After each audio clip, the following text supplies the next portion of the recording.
নমস্কাৰ ফেচবুকৰ সমূহ শুভাকাংক্ষী লৈ আজি অন্যতম ভিডিঅ'লৈ আপোনালোকক স্বাগতম জনাইছোঁ।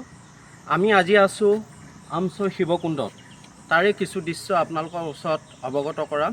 যদি ভাল পায় আপোনালোকে লাইক কমেণ্ট শ্বেয়াৰ কৰে যেন সকলো। আহক আমি ভিডিঅ'টো আগবাঢ়োঁ। আমি আহি এই শিৱকুণ্ডৰ মেইন মন্দিৰ ভাগত উপস্থিত হৈছোঁ। আহক আমি মন্দিৰত এবাৰ দৰ্শন কৰি আমি তাত এটা জুৰি আছে, সেই জুৰিটো আপোনালোকক উপভোগ কৰা। আহক।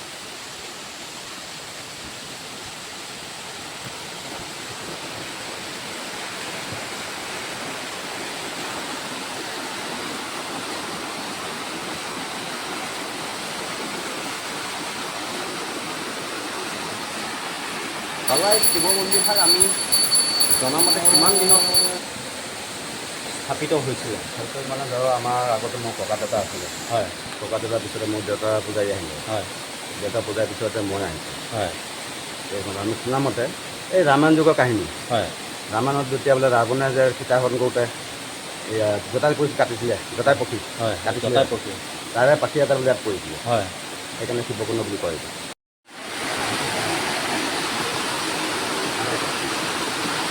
এয়া এই শিৱকুণ্ড 1969ত পুনৰ ৰিপেয়াৰিং হৈছে। এক কিলত ইয়াত মিটিং আছে। জনামতে এই মন্দিৰভাগ বহুত পুৰণা। আহক আমি শিৱকুণ্ডলৈ যাওঁ।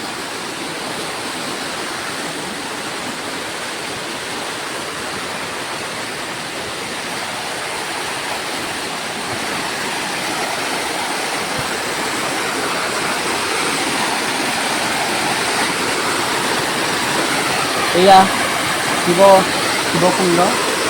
ইয়াত প্ৰৱেশ কৰিব নিদিয়ে ইয়াত, কাৰণ জনামতে শিৱলিংগ এভাগ আছে, সেই গতিকে ইয়াত প্ৰৱেশ কৰিব নিদিয়ে। এয়ে হৈছে শিৱকুণ্ডৰ মহিমা। আজিলৈ ইমানতে আহিছোঁ। যদি ভিডিঅ'টো আপোনালোকে ভাল পায় লাইক কমেণ্ট শ্বেয়াৰ কৰি মোক উৎসাহিত কৰে। আহক।